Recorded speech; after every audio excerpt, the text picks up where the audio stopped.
Hello and welcome to the NBA Outlet presented by OTGBasketball.com. I'm your host, Nick Fay. With me, as always, Kory, Waldron, and two guests today, both from OTG and both from At the Hive, Evan Dyal and Dylan Jackson. What's up, guys? Hey, Nick. Pleasure to be here as always. Yeah, I mean, thanks for having us. It's always fun to do an OTG podcast. The person with the worst takes gets locked in a room with a hornet's nest. So there's our Kory pun of the day. So we got that out of the way. No. Before we get started, as always, quick reminder, you want to check out any of the shows, previews, iTunes, Blog Talk Radio, OTGBasketball.com, Google Play, and Dash Radio. But today we're previewing the Hornets for this upcoming season. Before we preview this upcoming season, we're going to look back at last year, 36-46. Kemba was great. The Hornets dealt with a lot of injuries. Clifford was fired at the end of the season. What were your thoughts on the Hornets last year? Well, it was more of the same. It was back-to-back 36-46 seasons for the Hornets. This year seemed even tougher than the year before. Again, a lot of losses in close games, injuries. Zeller, who's really important in the team, missed a lot of the season. That hurt. Batum had a bad year. A lot of regression from people they hoped would improve. MKG, Frank. I think Steve Clifford got fired. Partly players for the first time started to tune him out, and then Dwight was just Dwight. So it was just kind of a slog of a year, if I had to put it in one word. Yeah, last year was extremely disappointing, especially for me. I was expecting them to be like a 5th or 6th seed in the Eastern Conference. They added Dwight Howard and got rid of Marco Bellinelli, and really Malik Monk was supposed to have more of a role than he did last year. He only got 10 minutes per game. And even in that time he was pretty explosive. Clifford just didn't give him much minutes. And Dwight Howard, he was disappointing to say the least. Locker room issues, granted they are overblown, they're still present. His turnovers, it stalled the offense sometimes. So to say the least, it's very disappointing last year. I think every year since the year the Hornets signed Lance Stevenson, I've thought this team was going to make the playoffs. And then every year they finish in the 9 through 11 range. And last year was no different, like you guys just mentioned. They just really never got anything going. Nicholas Batum never looked right after coming back from that elbow injury. I think he tore his UCL or something like that. And he just never looked right. He never looked comfortable. And obviously that contract is not aging very well, as he's also been having some Achilles issues. And as you guys mentioned, Dwight Howard, although he is a double-double machine still, there's just a lot of issues, whether it's in the locker room, as Dylan mentioned, the turnovers. It was funny to watch him do a one-man fast break on his own last season. I know I saw that at one point. I think Kemba is always fun to watch, but the Hornets just continue to disappoint when it comes to being a playoff team. What would you guys say was the most disappointing injury of last season? You guys mentioned a couple guys being banged up. Which one do you think hurt the Hornets the most? I think it's Zeller. Even though Dwight became the starting center, Zeller just has such good chemistry with both Kemba and Batum. He's just kind of one of those players, not a lot of box score stats, but always a plus-minus god, and we were just very thin up front without him. It was just relied on Dwight, who, as we mentioned, has kind of some baggage and some issues. And we always just seem to miss Zeller when he's out there because just how solid he is on both ends. And then, of course, Batum missing the first few weeks of the season and never looking right the same were probably the two biggest ones. Yeah, Evan just mentioned it. For me, it's got to be Nick Batum. Last year he was kind of, or not last year, but the year before, he was kind of like a mini LeBron. He averaged 15, 4, and 4, and last year he just kind of took a step down. And I think it was because of that UCL. He just didn't really have that full off season. Got hurt in the preseason, so he missed the first 2 months. Obviously, that allowed Jeremy Lamb to step up into a bigger role, which was a good thing for the Hornets, but at the same time, losing Nick Batum for that time, he just really wasn't right the whole season.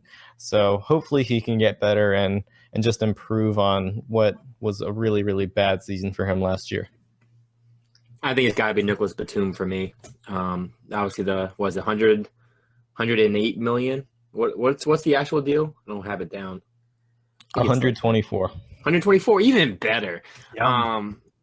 So for me, it's got to be that injury because you obviously brought on Batum to be, the number 2, number 3 guy alongside Kemba, depending on where you wanted to put Dwight last season. And Batum, when he's healthy, and his days in Portland, he's a really good wing defender. Obviously, he's got great length. He can do a little bit of everything. And obviously, like we mentioned, the elbow injury, and then he's had some Achilles issues. He just never looked right. And whenever you have Achilles injuries, I don't know, they tend to linger. So now I worry about how he, plays this season. Is he losing more? Does he lose a step? Is he as effective off the dribble? Can he jump off it? Those are my concerns going forward. Yeah, definitely all those injuries, and I could see the Batum side as well as the Zeller side. But moving to a positive note, what was the highlight of last season for the Hornets? Not a lot, but if you had to pick one, Kemba having another all-star season and really just cementing himself as an all-star caliber point guard was, definitely a highlight, even though the numbers are about the same as the year before. And then as Dylan mentioned, Jeremy Lamb, he was probably the only other player besides Kemba, I'm confident in saying, had a good year and improved upon the year before. Became a solid bench scorer, improved his passing, improved his three-point shootings, defense, was really just better all around. So I guess those two players were the highlights. Yeah, if I've got to pick one moment, it's got to be Kemba Walker surpassing Del Curry as the Hornets' all-time leading scorer. Most people they didn't realize how close he actually was to becoming that scorer. He's only 28 years old, and he's already a franchise leader in points. So I think that's a feat in itself. And you already said it, Evan. He had another all-star caliber season. Jeremy Lamb improved. Hopefully we can get Malik Monk to improve this year, but those are probably the highlights of last year. My highlight is, the highlight moment is kind of that 30-30 game by Dwight Howard against the Nets. Sorry, Nick. Thanks for bringing it up. I've just never seen numbers like that. So to me, that was probably the highlight game. But definitely it was Kemba Walker, and probably more so the fact of how adamant Kemba was about wanting to stay in Charlotte for the remainder of his career and how badly he wants to stay. So I think that's a highlight. And then of course, as you guys mentioned, he has kind of solidified himself as an all-star, especially in the East. And his three-point shot, his jump shot wasn't this good when he came into the league, the long-range ball, but he continues to get better and better. Yeah, Kemba had a great season, but I'm going to go with Evan. I think Jeremy Lamb really showed a lot of improvements. He impressed me in kind of proving that he's a rotational piece in the NBA. But on the negative side, biggest disappointment of last season for the Hornets. Oh, God, we can make a list. But we already talked about Batum. His whole season was disappointing on both ends. But for me, it's MKG and Frank, and they're similar, both young players that we drafted high, and both are just kind of okay. MKG has yet to develop a jumper or, an offensive game, and his defense is probably a little overrated. He's good, not great. And then Frank, good shooter and will have a big game every now and then, but just is so bad on defense, and his ceiling seems pretty low due to lack of athleticism. So their lack of development or even regression was kind of the biggest disappointment for me. Yeah, Frank Kaminsky didn't get better at all. Never did Michael Kidd-Gilchrist. Michael Kidd-Gilchrist, I believe, actually got worse than he was last year, and he's only 25 years old. He's going to drop out of the rotation this year because they drafted a guy who can do everything he can do and some in Myles Bridges. So I think those are definitely the two guys that really disappointed me. If I had to go with another, I already mentioned him, but it's a lot because of his injuries and that UCL injury. Nick Batum, we're paying him $25 million a year, over 5 years too. And just to see him come back and regress rather than actually get better, which you don't want to see at this stage in his career, it's not very good to see that. Yeah, I'm pretty much right there with you guys. For me, Batum is probably the biggest disappointment, but whenever you come back from injuries, there's always kind of that, you got to get back in the flow of things. I don't know, what did he miss? 2 months, 3 months? I know he missed a lot of the first half of the season. And then, of course, like you guys mentioned, Frank the Tank, he is dreadful defensively. He's just so slow and unathletic. And then on FanDuel, I seem to pick him on every night when he doesn't have an outburst of threes. So for me, it's probably those two guys. And as you guys mentioned, and as you said, Evan, MKG has yet to develop a jump shot. He doesn't even have a jump shot form developed yet. Like, he is just really far behind on learning how to shoot the basketball. Yeah, you guys pretty much nailed it. From the injuries to the lack of player development for those guys, it's a couple disappointments like Evan mentioned. We can make a list. But moving on to the ranking, the Hornets came in at number 22 in the OTG Power Rankings created by the staff. What are your thoughts on this? Too high, too low, fair ranking? It's pretty close. I think I put them at 20, so I guess a little too low. I actually think the Hornets will be a little better than the general NBA public of Twitter thinks, but they're still going to be a slightly below average team, so that's about right. I'm actually opposite of Evan here. I know. I'm 24th or 25th, just depending on the Chicago Bulls and how they perform. But I've got the Nets and Suns above the Hornets, actually. I just think those two teams are a little bit more complete in terms of just players and their development and consistency. The Hornets have a lot of one-way players. And any given night, they can be one of the best teams in the league, but more so it's the latter. They're just wretched to watch sometimes. And I do think the Nets are more consistent. I think the Suns, they're going to be a little bit more flashy. They added more consistency in Trevor Ariza, Myles Bridges. They also had the number 1 overall pick in DeAndre Ayton. The one problem with them is point guard, but I think they'll be fine, and I think they'll be better than the Hornets this year. Yeah, I think this is pretty fair. I don't know if I'd move them that much lower, that much higher, but to 20 to 24, this is probably where they are, unless they prove us otherwise. I mean, the East is weak, so I wouldn't be surprised if this team is healthy, and let's say Batum is, back to the Batum who earned that deal he got, and Zeller is healthy. Maybe this team can jump up a few more spots, but I think it's pretty fair with Kemba Walker. with Kemba Walker really being the only player who is going to show up on a nightly basis. Yeah, I would say this ranking's pretty fair. If anything, I'd kind of lean with Dylan a little bit. You maybe could put them a slot lower, but I think at this point in time, they're right around that range from about the 24 to 20 range. But moving on from there, we mentioned Steve Clifford's out as the head coach. Now they brought in James Borrego. What are your thoughts on the new head coach? I liked it. I initially thought Steve Clifford did a good job in Charlotte. He had 2 playoff trips his first 3 seasons, did some good things, but I thought it was time for a change. I thought the players started to tune him out last year. Borrego obviously comes from a great organization in San Antonio, a lot of experience, and I believe he was an interim coach with Orlando too. He'll bring some changes and more ball movement, spacing, faster pace, and just a new identity, and hopefully get the younger players more of a role. So he's unproven, but I'm excited for the change and hopeful that he'll be good. I am so excited to see the different lineup changes that Borrego is going to introduce, mainly because I want Michael Kidd-Gilchrist out of the lineup. But yeah, he's probably going to play Jeremy Lamb at the 2, Nicholas Batum at the 3. I'm a little bit hesitant on who he's going to play at the 4. It's either going to be Frank Kaminsky or Marvin Williams, and most likely Cody Zeller at the 5, just to have that pick and roll combo with Kemba Walker. All in all, I'm really excited to see just more diverse offensive play rather than throwing it into the post to Dwight Howard every other possession. Yeah, they got a Popovich prodigy, so they have a new style coming in. I think Borrego is the right kind of guy to try and fix what's been happening in Charlotte. Obviously, they've always been defensive-minded with Clifford, but they just can't seem to get over the hump. They just remain, like I said, between that 9 and 12 range. They just hover right in the middle of the East. They go through some really hot stretches, and then they just kind of fall apart. And it's trying to change the culture, trying to mix it up. I know Borrego. I listened to the Adrian Wojnarowski podcast, and they had Borrego on, and he was talking about how he's already reached out to Kemba. He's had dinner with almost all of the players. And you like to see that. This is a guy who's coming in here and trying to, become close with all of his players, which I think is important.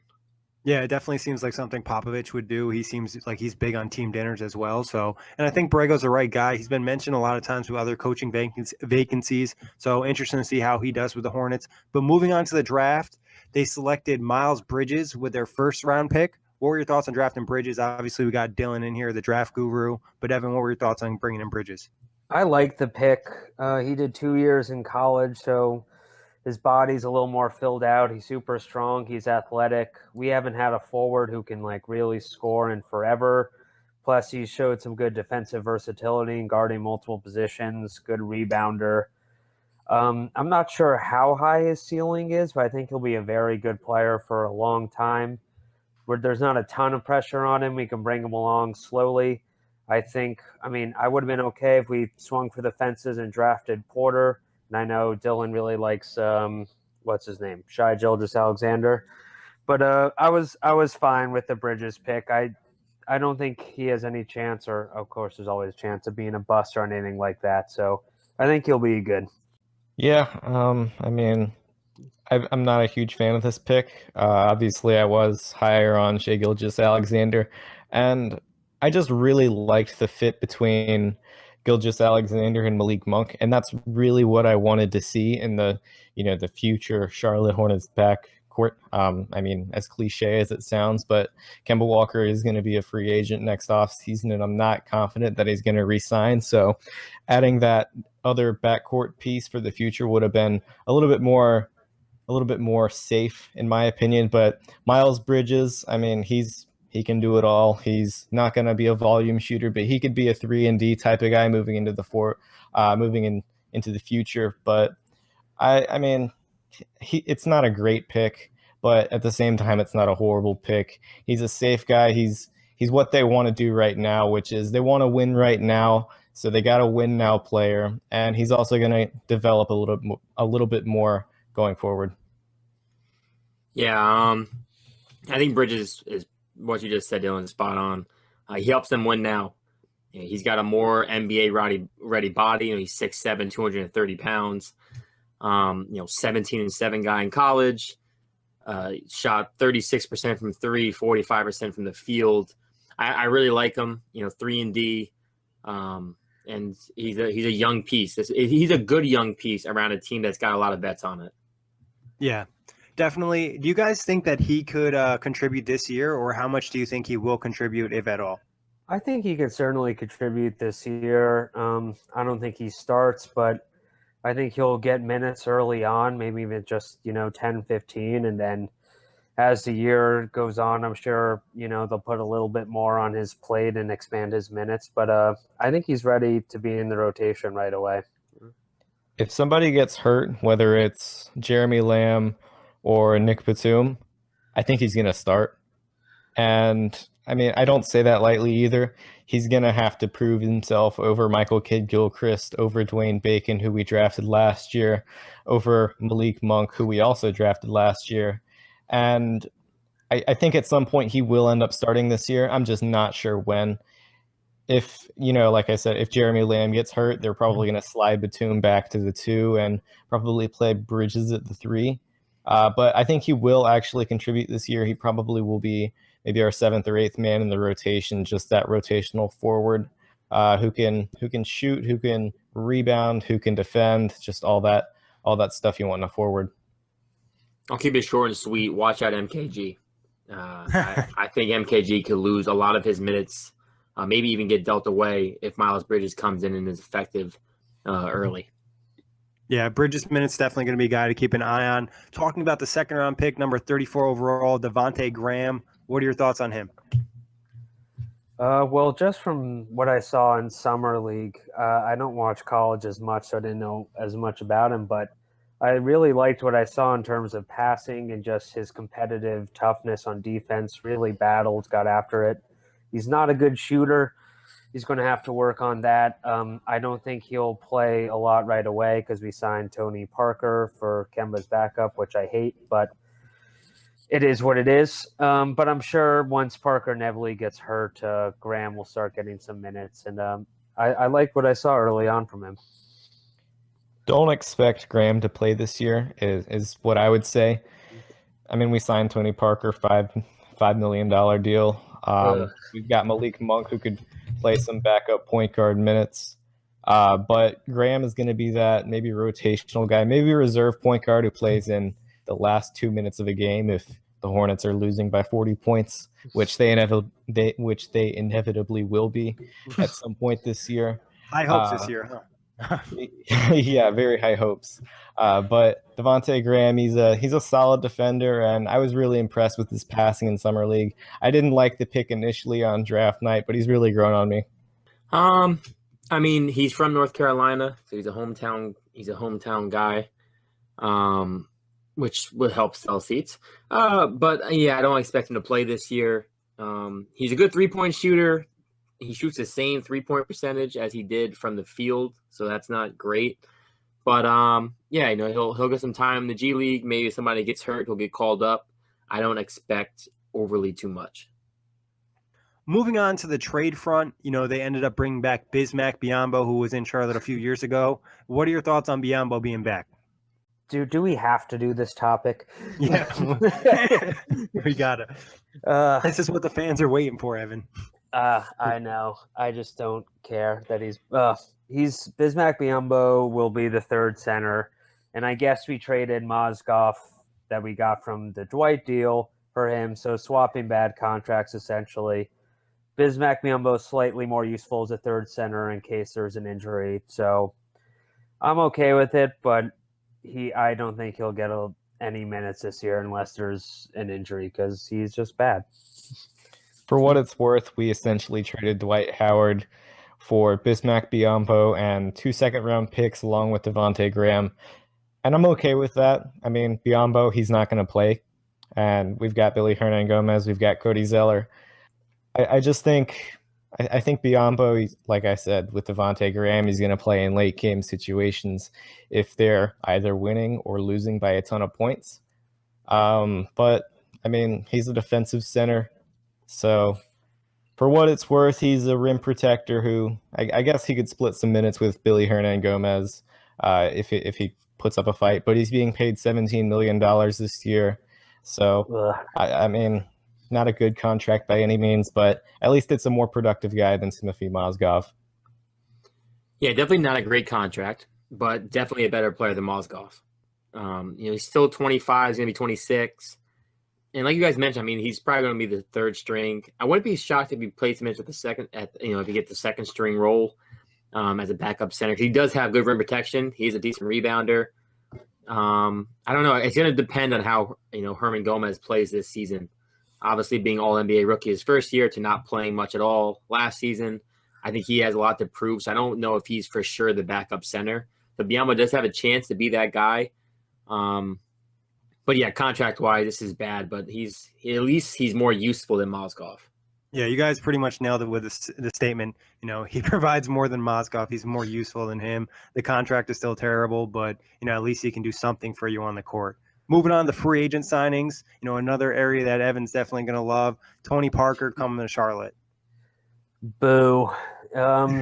Just so pointless. He's 37 years old. Too much money.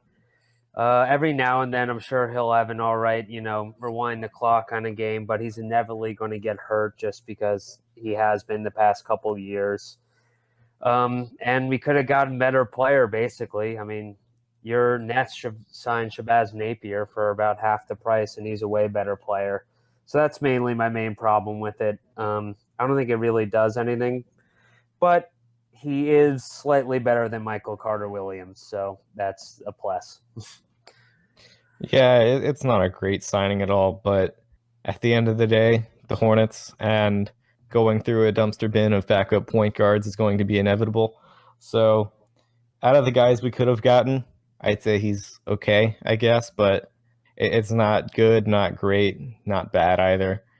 Yeah, he's just going to play that backup point guard role that we haven't really had since Jeremy Lin.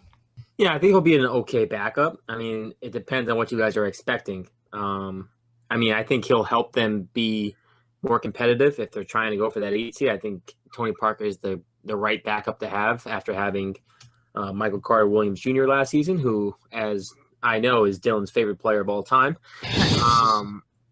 So Tony Parker brings you some. He's also a leadership, and like Borrego obviously has worked with Parker before in San Antonio, so there's a relationship there. Parker does probably understand what Borrego wants to do with the system. So I don't think it's all bad, but like you mentioned, Evan, it feels like every year he has some kind of leg injury, whether it's a hamstring, a quad injury. His legs have been breaking down the last couple of years. Well, Kory kind of mentioned it. How much do you think signing Tony Parker has to do with James Borrego being the new head coach? Do you think that's one of the main reasons they brought him in? That definitely has to be one of the main reasons. Familiar with the system Borrego wants to play. He could be a veteran for the younger guys in the locker room, a player that Borrego can trust and lean on and count on, implementing new things to the other players. So that part I get. I just don't think that's enough to override all the negatives. Yeah, there's a lot of connections between Tony Parker and this team. Obviously, there's a French connection between Nick Batum and Tony Parker, along with the Spurs connection between James Borrego and Tony Parker. So I'd say it has something to do with it, but it's just not a great fit, like Evan said. Yeah, I'm pretty much copy and paste. I think Borrego for sure had some kind of influence on bringing Parker. It's a guy who obviously, like everyone has mentioned, played in San Antonio, and Borrego wants to set up probably a Spurs-like culture in Charlotte, which is, I feel like, what every Spurs descendant does. So I feel like it was to try and get this Hornets team to be more like the Spurs. Yeah, what you guys said definitely makes sense, the connection there, and then trying to set the culture. Looking at departures, trade-wise, they got rid of Julian Stone and Dwight Howard. What is this team going to lose getting rid of Dwight, or is it, addition by subtraction type of thing? Dwight, wasn't horrible last year. He did double-double, good rebounder, solid defense, but I think it is a bit of an addition by subtraction. I think Zeller just fits with the starters better, like, gets a little more spacing, doesn't need the ball, and his turnovers and just post-ups won't derail the offense. So I think it is a little bit of addition by subtraction. Yeah, Dwight Howard, he wasn't great, wasn't horrible. He did get that double-double. He averaged like 2 blocks. So he was stalling the offense, and I do think that Cody Zeller is a lot better of a fit. I've said it a million times. I just believe, just all in all, Cody Zeller is a better player than Dwight Howard. His pick and roll game is so much more advanced than Dwight Howard. It just meshes a lot better with what Kemba Walker can do offensively. Yeah, I think for me, it's more so that the young guys get to play. Dwight Howard is obviously getting up there in age, and with the locker room stuff, why bother? You got Cody Zeller, who I'm also a big fan of from his time in Indiana. He shows when he's on the court a lot of potential. It's got to be healthy. And I think Herman Gomez, me and Nick mentioned on the Knicks preview, it's a guy who was an All-NBA rookie and then got no playing time. And I think we got to see what he has. Obviously, Hornacek didn't want to play him, but now he's got a chance to actually play in Charlotte. So who knows? That could be a really dynamic, center pairing. If you got Cody Zeller, then Herman Gomez, they're both young. I like it for the future. I know this isn't a Wizards pod, but obviously you guys watched every Hornets game last season. How much do you think Dwight's going to impact that locker room, and do you think he's going to cause problems in Washington? Possibly. You don't know for sure, and I do think his locker room issues were a little overblown, at least with us last year, and I actually think he makes more sense for a team like Washington that's contending and has real playoff aspirations, and I just think he'll fit better with their personnel too, but you obviously can't rule it out based on his history. At some point, a locker room has to become insufferable. And that Wizards locker room was already horrible. They added Austin Rivers and Dwight Howard to that. And I'm not saying that they're not going to make the playoffs or anything. I'm just saying that locker room is going to be probably the worst in the NBA. Damn. Yeah, I think I mentioned this before to Nick. I think it's like the enemy of my enemy is my friend. So like Bradley Beal and John Wall have had their beef, so maybe they unite to hate Dwight Howard together. So I don't know. It's not like from a basketball standpoint, like I'm really intrigued to see what a big three of Bradley Beal, John Wall, and Dwight Howard looks like. Because on paper that could be like just really good. Alley oops and fast breaks to John Wall to Dwight Howard. Obviously a way better center than Gortat, but the locker room stuff is just so tough to gauge. I mean, if this guy is an asshole, which has been pretty much declared now, and he's been labeled as, John Wall and Bradley Beal seem to not like, having any type of clash against other players. And Dwight Howard just seems to clash with somebody or multiple people everywhere he goes. Yeah, it's definitely going to be something to keep an eye on next season. Dwight's always been in the headlines for mostly the wrong reason since he left Orlando. But looking at some other departures free agent-wise, they lost Trevion Graham, Michael Carter-Williams, Marcus Page. What are they going to lose, not keeping these guys? Well, I love my boy Graham. Was really solid in his second year last year, potential to be a 3-and-D kind of player. But our cap situation is such a mess that we couldn't even afford to keep him, which is a bit of a shame. Michael Carter-Williams obviously is good riddance. He was just, even though his defense was actually pretty good last year, just so probably the worst offensive point guard in the NBA, honestly. So Parker is a slight add. So neither of them, will be a huge loss, but I do wish we could have kept Graham. How dare you slander Michael Carter-Williams? But yeah, we're not really losing much of anything. We had a log jam at forward. We still do. So Trevion Graham, as much as I liked him as a player, he worked hard on both sides of the court. But he's going to be a good add for the Nets. In terms of Marcus Page, I mean, I believe he played in like 2 games and missed the only shots he took. So really successful. He was good in college, but he's solid. Not good in the pros. And I think we lost Mangok Mathang as well. He was a center for Louisville a couple of years ago. Another 2-way guy. He didn't do anything for us either. So yeah, in terms of who we lost, I mean, we also lost the greatest player of all time in Michael Carter-Williams. But other than that, we didn't really lose anything major. Yeah, bigger loss, LeBron in Cleveland or Michael Carter-Williams in Charlotte? MCW. It's got to be MCW. He's going to take over that starting spot from Melo and average 30, 20, and 10. Jeez.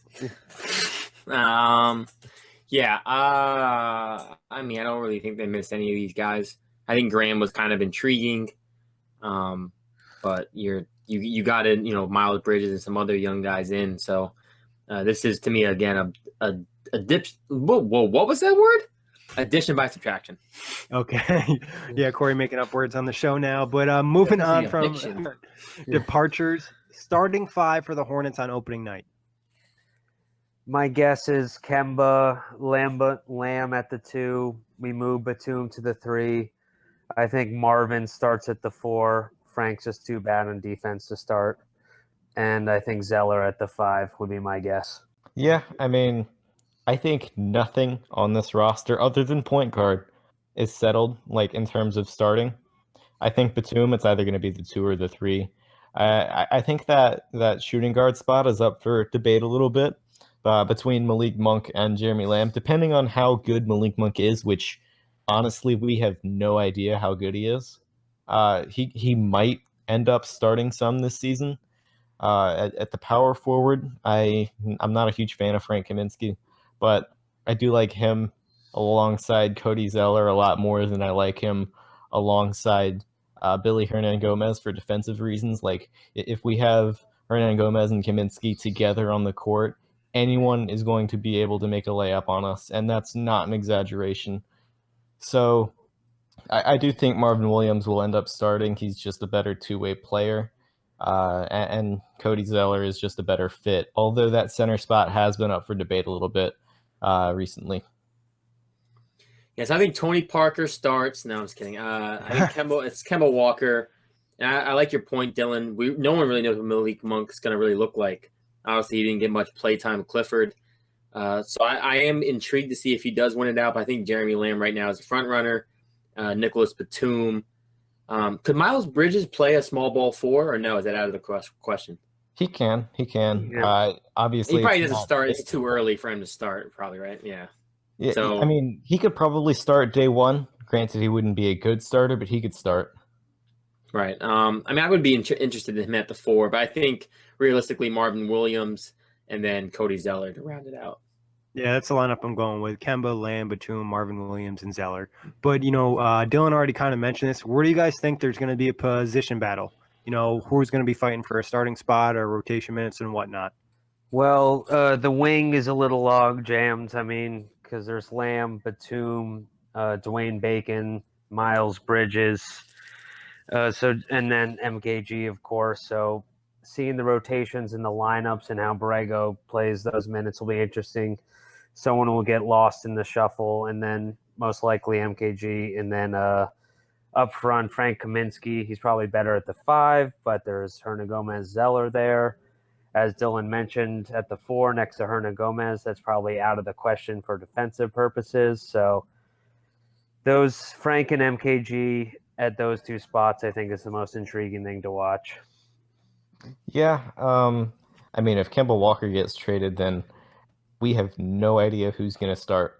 Honestly, whether you're going to go pro-ready players or developmental players, we have no idea if Kemba Walker gets traded. But as for right now, I pretty much, I guess the only one I could possibly say right now that is a positional battle is center. Just between Hernangomez and Zeller for reasons I've already mentioned. Yeah, I think the position battle for sure starts at the 2 guard, whether or not it's Lamb or Malik Monk. And then, like you guys mentioned, there's a logjam with big men and a logjam with forwards. I think power forward could be up for grabs, obviously, too. I mean, if they wanted to go small, you could play Bridges. If you wanted to go big, you got Kaminsky. For me, it's those 3 positions. I think primarily it's going to be shooting guard and power forward. I think Cody Zeller has that starting job locked up unless something blows me out of the water, and he doesn't. Dylan touched on this. What would you put as a percentage chance that Kemba would be traded this season? Ooh, I think it's probably around 50-50. Charlotte seems keen on keeping him for the long haul. Obviously, we had 2 chances to trade him already at the deadline last year and at the draft, and we haven't. Sounds like Kemba, so far, at least through his comments, wants to stay in Charlotte as well, and we want to compete and make the playoffs. But there's also a strong chance we start the season off, poorly, and we just have to face reality. And Kemba may show some signs towards leaning in the summer, and then if things start poorly, I think you have no choice but to trade him at the deadline. At the end of last year, it didn't really seem like this team had a direction. But as of right now, it looks like they're going to try and make the playoffs, and trading Kemba Walker doesn't seem like it would be a part of that. So, I mean, like Evan said, if they start the season off poorly, especially with an easier schedule like they have, I think Kemba Walker, it's more than likely that he's moved. But as of right now, I'd give it like a 20% chance. I can't see it happening, with everybody from really both sides saying that they want to get something done. I mean, he can't sign a contract that's his worth until free agency actually opens. And by that time, I'm sure teams will get in contact with him and ask him what his values really are. And he's a really loyal guy. I'll give him that. But, when a team like the Knicks that has Kristaps Porzingis, if they come knocking on his door, is he going to turn them down for the Hornets, who are our second best player is Jeremy Lamb? Yeah, I mean, and he's from New York as well. Man, it's really tough. I think Michael Jordan's pretty unpredictable too. Like as an owner, like I don't know which direction he really wants for this team. It feels like he's just like going through the motions as an owner. I mean, if this team falls flat on its face, like I'll give it like a 30% chance that Kemba Walker's traded. But like I don't see it. I have a hard time believing they're gonna actually move on unless it becomes clear. Like say they come out the gate and they're like, I don't know, like 10 and 23, or like they're just a really bad slow start. And then Kemba's just like, all right, like I've tried, but I've just had enough of this. And that's the only way. I think the only way Kemba really gets dealt is if Kemba says he wants to get dealt. I think there's a 33% chance, kind of like what you guys mentioned. It seems like everybody's saying the right thing, but that tends to be when you get the most value for somebody because it's not like you lost all leverage. So if someone comes and offers them a package, maybe Kemba can get moved. But Would you guys say it would be the right move to move Kemba, or is it the right move to keep him? It always depends on what the package is for him. If we can get a monster offer and either a high draft pick or a good young player in return, and plus maybe unload a bad contract and a combo, then I'd say you probably do it. But you definitely don't want to sell low. Kemba's a really, really good player. Kemba Walker he's certainly a talent, but right now point guard is the most saturated position in the league. And I just don't think we're going to get the package that we want. I think the most somebody's going to offer, he's got like 12 months left on his contract.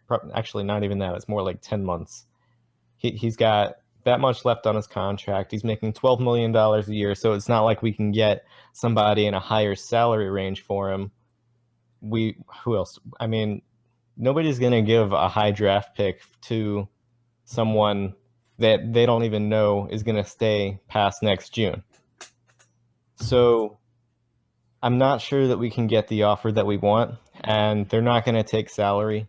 They're not going to take salary along with the player because they're trying to stay below the tax threshold, and they've had a pretty tough time doing that considering they took Bismack Biyombo for Dwight Howard. But I've been saying we should move Kemba for about a year and a half now, and it hasn't happened. So I'd say it's the right move to trade him, but I just can't really see it happening. I think realistically, because it's tough. So if the Hornets, what does this team want to do? I guess that's what it comes down to. Like, do the Hornets want to try and win, or do they see the fact that Kemba Walker is also, what is he? He's almost in the prime of his career, right? He's 27, 28. Yeah. Right. So he's entering the prime of his career.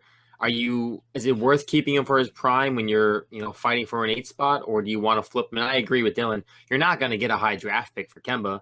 You may get a mid-lottery pick, somewhere as high as maybe like 6, 7, but you're not going to get a top 5 pick for Kemba Walker. At least I don't think you would. And then the young player, if you're trying to get one for Kemba, again, I don't know how much value people see in a 1-year rental, and what contending teams really need a point guard. I think, I don't know. It's really tough. Once we know what the Hornets' direction is, where they want to just kind of compete and do like a retool of some sorts. But realistically, personally, I think they're better off trading Kemba and just trying to build around these young guys of Monk and Cody Zeller, Herman Gomez. These guys are all young. Maybe try and get a younger point guard. As Dylan mentioned, point guard seems to be saturated at this point in time. There's a lot of young guys coming in the league, and you can find somebody to replace Kemba. Maybe not be as good as Kemba, but you don't need necessarily to find a true Kemba Walker replacement if you have this young core. Now, Kory, I know you're a Pacers fan, and I'll take him. Your starting point guard is right now Darren Collison, right? Yeah. Uh-huh. You making me an offer? Should I call Kevin Pritchard? Oh. Now, what would you give as a contending team in the Eastern Conference for an all-star caliber point guard who shall not be named? What's the bonus or Myles Turner interest you? I think Myles Turner would. Now the thing is, we have a lot of centers on the roster, and that's all right. I'll take one of them. So if you could throw in a pick and maybe Aaron Holiday, maybe. I don't know if they'd move Aaron. If you want Aaron Holiday, you can have Aaron Holiday. I think it would be more like Darren Collison, and then I don't know. I think a center could get moved for the Pacers. They probably don't want to, but they're gonna have to pay both those guys max deals, or near max deals. I would order Darren Collison, maybe if TJ Leaf, if his value was to be upped, and then maybe our draft pick, or we'll talk. You want to make a phone call later? We'll talk. I think it could get done because they were one of the teams last year near the deadline, which people I saw a lot of rumors with, should the Pacers go after Kemba Walker, and I think a dynamic scorer like that next to Victor Oladipo with Tyreek Evans. That Pacers team would be really fun to watch. What are your thoughts on it, Evan? What would you want the Pacers to send over for Kemba? Definitely a pick. I mean, if they want to give Miles Turner, I would definitely be very intrigued in that. Aaron Holiday, you'd probably have to throw in Collison just to match the salary. I think he's right around what Kemba makes. And if they can, I would try to unload maybe like MKG or Frank too on him. Something like that. But if we could get, I would even take TJ Leaf for cheap too. Just another good young player. Yeah, we can make it work. I think it's one of the more realistic trade destinations for sure. Yeah, it seems like there's definitely a couple avenues where you guys could kind of go for. The Pacers have a couple young pieces that they're unsure about, and they maybe want to contend. If they can get an all-star player like Kemba, it could really be a big push for them. But moving on from there, breakout starter for the Hornets this year.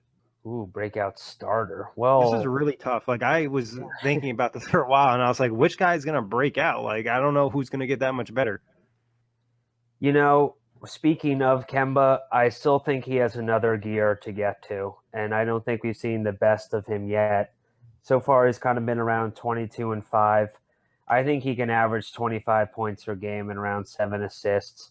I think playing with more spacing, more versatile lineups, and a faster pace will only help him. He's a relentless worker. He gets better every single year. I wouldn't be surprised if Kemba has a career year. And if he does in the first half of the season, that could help us get a little more if we do trade him. So I'll go with Kemba still improving. I just saw the word breakout, and there's really only one player I could think about, and that's Malik Monk. If he takes not just one step, but multiple steps forward in his game, I think he could end up starting and maybe averaging around that 17 points per game mark. Maybe that's a little bit generous, but I think Malik Monk is certainly a guy to watch. I'm going to go with Cody Zeller. Cody Zeller started 58 games in 2016, 2017, averaged 10 and 6. Last year in just 33 games, he averaged 7 and 5. He's never played more than 27 minutes per game. He's going to be the starter. He's going to have a lot of run time. He's going to be playing a lot with the ones. I think he can, if he can progress and Kemba Walker can get him in some pick and rolls, I think Cody Zeller could have a breakout year. It's nothing crazy, but maybe like a 12 and 7 type of guy. I like it. I think Zeller's definitely a candidate. I like Evans' pick. I think Kemba could take another step with Borrego, making an offense that's a little bit smoother for him, and they can kind of find some lineups that make his life easier. But breakout bench player. I'll take Dylan's Monk. In the last 6 games of the season last year, I think he averaged 20 points per game. He only played 1 game in the summer league, but he looked absolutely filthy. His stronger body, really elite shot maker, really athletic, can get a shot when he wants. He'll get plenty of opportunities to play on and off the ball. I do think 17 points is a little generous, but I think he could definitely do the 12 to 15 range. Yeah, if I had to pick a guy, I'd go with Dwayne Bacon. He's been working all off season. He is the guy. I mean, he was pretty good last year. He was starting to play over MKG a little bit towards the end of the season. But if he can continue on that momentum, then I think he could really be a quality bench player. Maybe around like 7 and 4 this year, maybe a little bit better than that. Yeah, for me, it's gonna be Myles Bridges. I think Myles Bridges is gonna be a big-time rotational player for this team. Might even, end up starting some games later on in the season. I don't know. I don't think he's going to be like in the Rookie of the Year race by any means, but I wouldn't be surprised if Bridges averages, 13 and 5, 13 and 6, and those 6 being rebounds. So for me, it's Bridges. I'm going to go with Malik Monk. I think what Evan and Dylan said, he's going to get more minutes this year. There's a lot of talent there. I was kind of disappointed we didn't see more of him last season, so I'm looking at Malik Monk to have a breakout season and possibly end up by the end of the year, like Dylan said, he could start. Season predictions, though. Best case scenario for the Hornets. Best case scenario, I would say, is probably around 44 wins, and they're like the 6 or 7 seed in the East. That means Kemba took a big step, and all their young guys showed improvement. The rookies contribute right away, and they stay reasonably healthy. I would say that's their absolute best case scenario. my best case scenario, and I mean, this is like the only time where I've ever been higher on the Hornets than Evan. And I said my best case scenario is 45 wins, like about that range. But around the 6th seed in the East sounds about right. That's just if everybody stays healthy. Kemba's not traded, Monk takes a step, Nick Batum returns to his old form. Frank Kaminsky actually starts to rebound. Just everything starts to come together. I think that's the best case scenario. I'm right there with you, Dylan. I think best case scenario is a 6th seed. Kemba Walker is an all-star again. Nicholas Batum maybe is in the race for an all-star spot. Cody Zeller pops off. Malik Monk and Bridges earn valuable playing time. And, Borrego gets his system in check. Yeah, I think 6th seed is probably the best case scenario. Whether I don't know how many wins that is in the East. So for a 6th seed could, just be 48 wins. But I think, that's good. I guess I'm a touch lower than you guys. I think 43 wins, 7 seed. The guys make a jump. You see some player development. Borrego puts in a nice system. I think there'll be a couple injuries, but they should be able to get over it. But worst case scenario. Worst case scenario is like 27 wins, and that means we start off horribly and we trade Kemba and then just kind of punt the season, plus throw some injuries in there, probably Zeller, Batum, Parker. I would say that's the worst case scenario. I'm actually I'm back to my standard form. I'm well below Evan here. I said 18 wins is the. It can't be that bad. That's Kemba gets hurt for the season. Nick Batum doesn't get better. Frank Kaminsky regresses, and none of our wings perform up to expectations, despite us having like 18 of them on the roster. That's brutal.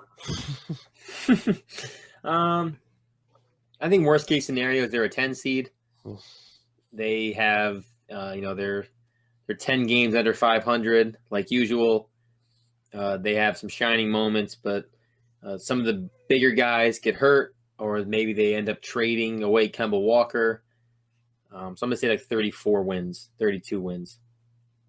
I think worst case for me is 28 wins, similar to what you guys were saying. Kemba either goes down or Kemba is traded, and, they just don't have that playmaker or scorer that can match Kemba's output, and 28 wins is where they end up, and they get a nice pick. Actual prediction, though. So I'm a little higher. I think they'll win 39 games this year, be slightly better than last year, but be the 9th seed in the East and just miss the playoffs because that's what we do. And so a slightly below average team, but I think a little better than most people think they will be. Yeah, again, I'm well below Evan here. My actual prediction is 30 and 52. Which, I mean, it's not great. It's like a bottom 7 team or so. And, I'm just not expecting this. I mean, we're a painfully mediocre team with a ton of old players, and those old players aren't getting any younger. So I think just all of those factors combined, it's just not a good combination for the Hornets. Actual prediction, I'm saying this team finishes 9th in the East, 2 or 3 games out. They just miss out. They show some good signs of life. The team actually looks like they have a direction. Kemba stays, and then the big question becomes, does Kemba stay? For me, what if I told you they're going to have the same amount of wins again? 36. I think they're going to miss out. Oh, my God. I would walk into the ocean. I think it's a real possibility. I mean, I think they'll be right on the cusp and be in, playoff contention at points, but then fall off towards the end of the year. Like Dylan said, there is some concern with injuries. A lot of the guys that get banged up typically are banged up a lot. Batum, obviously he's not going to deal with a UCL again, but he did have injuries when he was in Portland. Zeller's had injuries before, and like he said, some of the older guys could be banged up, and then is the player development actually going to happen? So I think they'll be on the cusp of the playoffs, but just miss it with 36 wins again. That sounds about right. I'm sorry, guys. At least Dylan won't be disappointed. Every single year. As long as it's not 36, I'll be okay. Even if it's 37 or 35. I just can't have it be the exact same. I'd actually rather it be 35 than 37 because at least you get a little bit better of a draft pick. That's true. I agree. And with the increased odds this year, there's like a 10% chance for a team, like let's say you're the 11th again, like the Hornets have been the past 2 years. Like if you're 11th, there's like a 7 to 10% chance you'll jump from 1 to 4, which is substantial, considering last year it was like 2%. So a lot better lottery odds this year. Wait a minute. Funny thing too.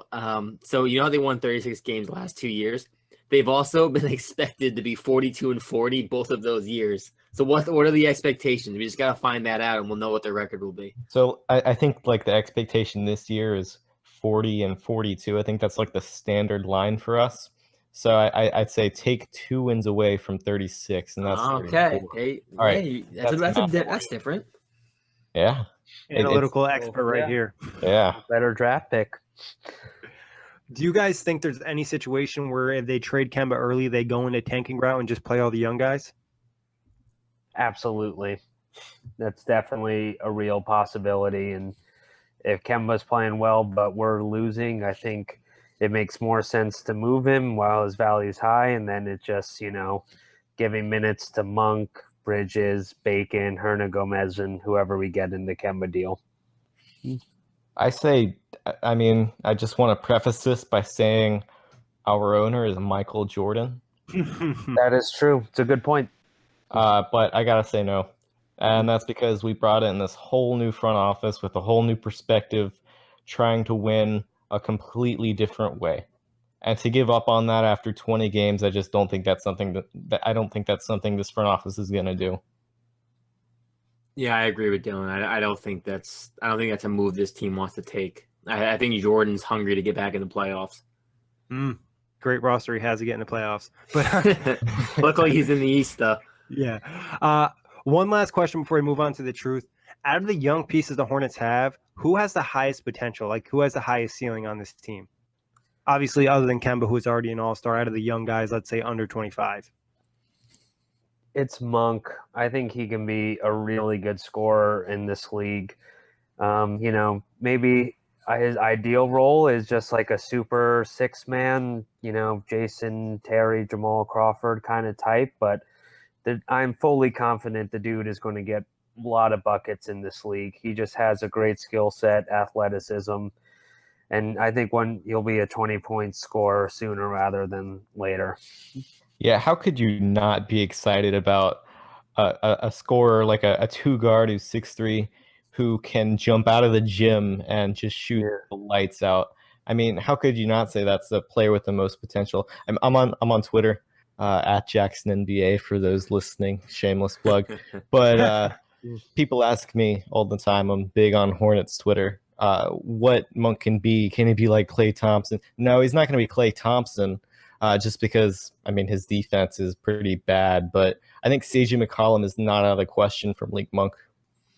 I guess I don't want to agree with you guys. I think, I'm going to go with Malik Monk too. I think the offensive versatility that he has, given a bigger role and get him some minutes, we can actually see what he can do with the ball.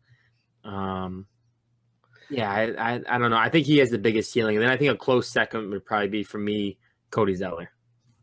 I think, you guys are right with Monk. He had a lot of hype coming out of the draft last year. I know Knicks fans were tight that they didn't end up getting him. So I think Malik Monk's a guy to definitely keep an eye on. But moving on to the truth, what emoji represents the Hornets for you? I just went with the little guy who has his hands up. Because that's what I usually do when I'm watching Hornets games, because I just don't understand what's happening, especially in crunch time, and it's usually terrible and I'm confused. So I'll go with that guy, whatever you call that. I'm old. I went with the tornado emoji because while it can be destructive, it's also clearing out a path at the same time. We don't know what the path is going to be, and I've got no idea to even guess what it's going to be, whether it's going to be tanking, like we mentioned earlier, or whether it's going to be 8th seed in the playoffs for the next 3 years. I've got no idea. So I went with a tornado, just, destroying everything, cleared out the front office, and just bringing everything new. You know the angry face with the curse, like it's blocking out what it looks to be curse words. Like it's got like the what are they called? The symbols. You guys know what I'm talking about? If it's a new emoji, I don't have it, so. Damn, Nick, it's dope. It's like it's the angry face, but like he's got like he's cursing because like there's a black. Oh, I know what you're talking about now. Yeah, like I'll tweet it at you guys. It's a really good one. Like I saw it the other day. I was like, damn, this is the sexiest emoji I've ever seen. So for me, it's that one because every damn year, I think this team's going to be a playoff team, and then they fall apart and get 36 wins. So for me, it's that emoji because I tend to be too high on the Hornets. So I guess mine may be a little bit mean, but mine's a smiley face, but instead of the smile, it's just a flat smile, the flat line, straight line across, just because I don't really have many emotions about the Hornets. I'm sorry, guys. They're so plain. I know. That's just how I felt. Ice cream. But I like the one that you picked, Evan, with your hands up in the air. It's like, what are you doing? Because honestly, I don't really know what the direction is with the Hornets. Like you guys mentioned, they brought a new front office, new head coach. They want to compete for the 8th seed. But with the way the roster's constructed and the way the salaries kind of across the board, they're really in a tough situation. A brutal situation, especially with the cap, and that really just hamstrings the future. So, I mean, I know we tried to trade MKG and Batum's impossible, but hopefully, if nothing else, we can just unload some cap this year at the deadline somehow, some way. How did you guys feel about the fact they traded Dwight when he was on an expiring deal, and then they ended up with Biyombo, who has, I believe, this year and then the following season left on his deal? Yeah, that kind of sucked. I mean, as Dylan said, we did get like a couple second-round picks of the deal in Graham, so it wasn't totally useless. But then seeing Brooklyn be able to buy him out, which is something maybe we could have done, it seemed like unnecessary step and left us with another bad contract. Yeah, I mean, I wasn't at the time. It kind of signaled we were gonna tear it all down and rebuild, but that wasn't the case. So I'm not. We got 4 second-round picks.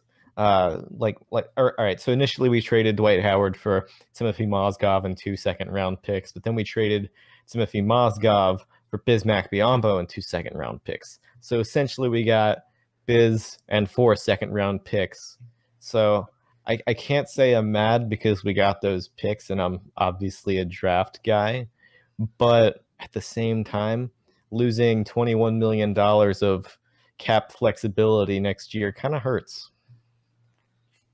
Yeah, I'm definitely not about losing cap space. I mean, second-round picks are nice and all, but you can technically, buy them. Obviously, MJ's a little bit tight with his money, but I just feel like they're not super valuable in this NBA where you can kind of buy picks if necessary. I think the cap space is a little bit more valuable to them, especially in the situation they were in. But moving on to league pass rating, where would you rank the Hornets 1 through 10?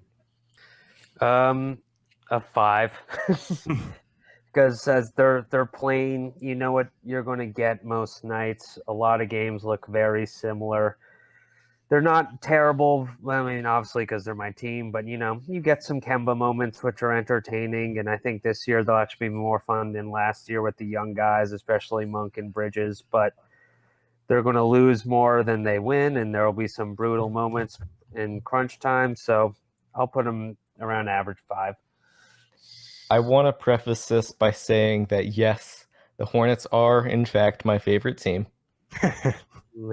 But at the same time, there's been almost nothing that's changed about this team over the past 2 years. Meanwhile, you've got, even bad teams that are going to be really fun to watch, like the Hawks. They're just going to shoot the lights out of the ball. And for that, I can't give the Hornets anything higher than a 2. Oh, God. Oh, man, you're brutal. He's showing the love today. It's the same thing game after game after game. It's put the ball in Kemba's hands and defend the post. That's all it is. Last year I might have put it at a 2. That I agree, but I'm just hoping this year is more entertaining. But I'll give you that. I think you should have changed your emoji to the praying hands. No. Dylan, did you miss the memo that I'm the one who gives out the low league pass ratings on this podcast? I did. I guess I did miss that, but I mean, I'm just really low on what the Hornets can be because I've been constantly disappointed by them over the past couple of years. So that's probably why I'm so low on them this year. Yeah, it's fun. It's funny because I'm not the lowest person on the ratings, which hasn't been really a thing yet on these preview pods. I'm going with a 4. North Carolina is one of my possible destinations in the future if I ever get out of New York.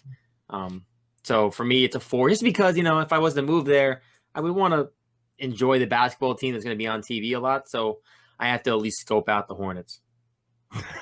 All right. There's some reasoning behind that pick. Mine definitely doesn't back up anything. It's just 3.5.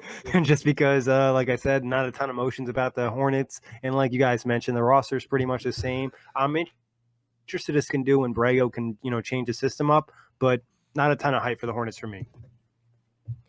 What TV show would you watch over the Hornets? Obviously, this is a hypothetical for you guys being Hornets fans. Maybe not as much in Dylan's case because he doesn't seem too happy about watching them. But what TV show would you watch over the Hornets? I don't know. A rerun of Friends. It's been a popular choice on the outlet. Yeah, I don't watch too much TV. And for that, I'm gonna have to go with. I mean, I just want to say that I love basketball and I love watching the Hornets, so I've got to go with a really high choice, despite my very, very low league pass rating. At the end of the day, they're still my favorite team, and I mean, I love basketball, so I got to go with The Office, which is the greatest show of all time. The Office. I had a feeling. Yeah, if you follow Dylan on Twitter, you definitely knew he was going to make that choice. Of course. What about you, Kory?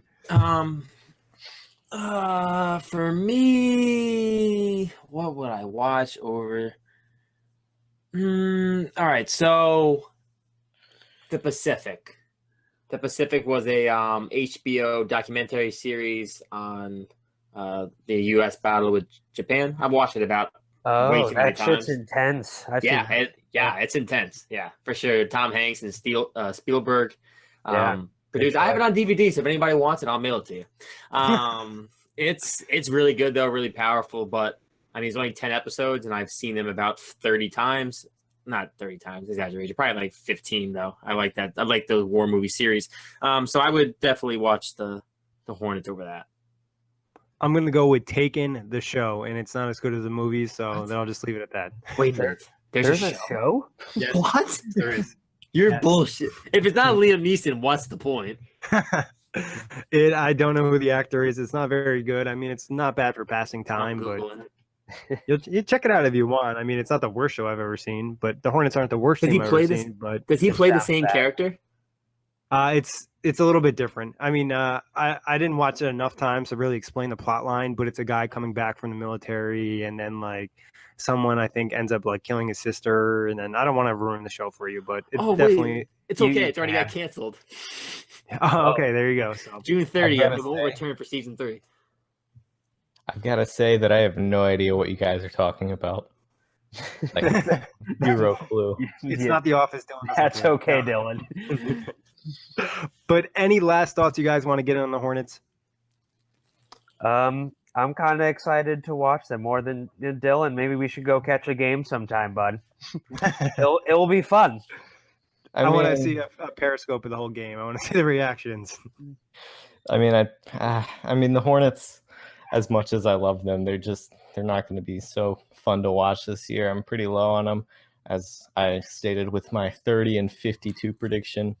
They lost the greatest player of all time this offseason, Michael Carter-Williams, but I mean, at the end of the day, they're still my favorite team, and I'm going to watch more than half of their games. For me, it's when do we start slandering Michael Jordan for being a bad owner? That's it. That's all I got. Oh, we already have. Okay. All right, we're on that train. How much do you think the problems in Charlotte is MJ's fault?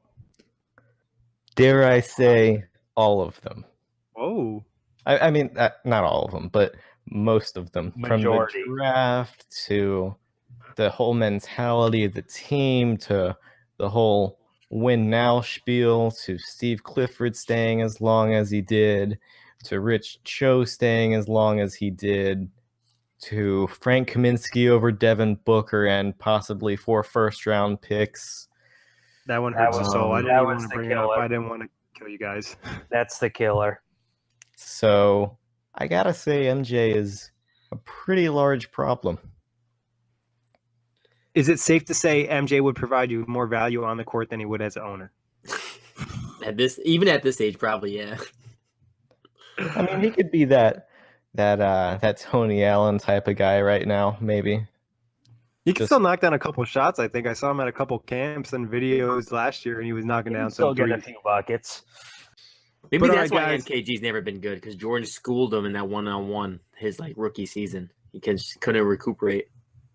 Confidence all gone. Evan, Dylan, Kory, tell them where they can find you on Twitter. You can find me at my name at Evan Dyal. Very fancy. Very fancy. I'm at Jackson NBA, but don't spell it the regular way. It's JAXON NBA because I like it better. Unique. Well said. It's a good reason. You can find me on Twitter at KWalHoops. It's only one L, KWAL Hoops. And yeah, I'll be slandering Trae Young all year. Wait, God. Does that stand for Kemba Walker Hoops? Yes, it does actually. That was exactly. Wow, Dylan, you get me. I'm glad I just created this relationship right here. But you can check out OTG at OTG Basketball. Big thanks to Evan and Dylan for hopping on. Kory, as always, a pleasure. Thank you, everybody, for listening. You can check us out on iTunes, Block Talk Radio, OTGBasketball.com, Google Play, and Dash Radio. Peace out, knuckleheads.